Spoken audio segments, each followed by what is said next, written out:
Welcome to today's episode of Heard and Seen Around. I am Rajesh Karipurath. This is my take on macroeconomic and geoeconomic data points, which I find interesting. I hope you enjoy watching it as much as I enjoyed curating it. Cheers. Nothing inspires confidence like a spreadsheet with lots of decimals.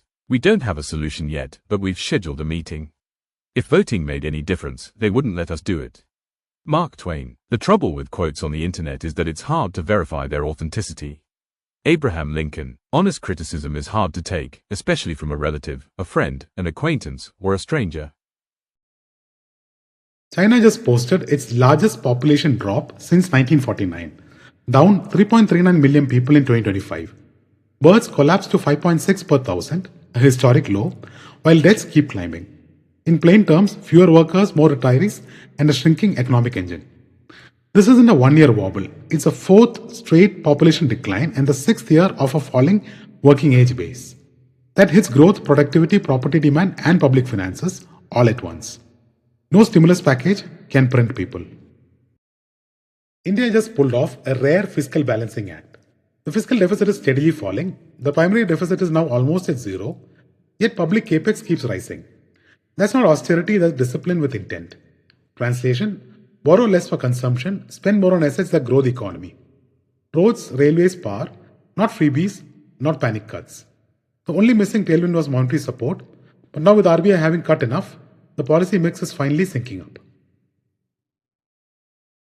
India's power discom story finally has a plotline shift.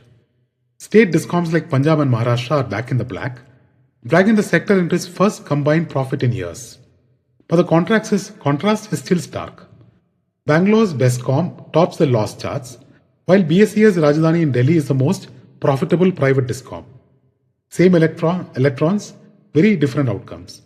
Governance, billing efficiency, and political discipline matter more than geography. And yes, fun fact, BSES still stands for Bombay Suburban Electricity Supply, even when operating in Delhi. Legacy branding has longer shelf life than power reforms.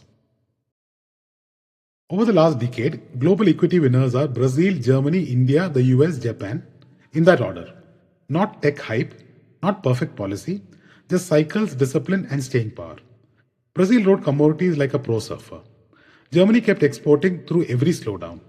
India compounded easily. The US innovated its way through rate shocks. Japan quietly fixed balance sheets and surprised everyone. The lesson? Long-term equity returns aren't about headlines. They are about enduring the boring years without blowing up. Indian banks are in their healthiest shape in 25 years. Net NPAs across 26 listed banks are down to just 0.5%.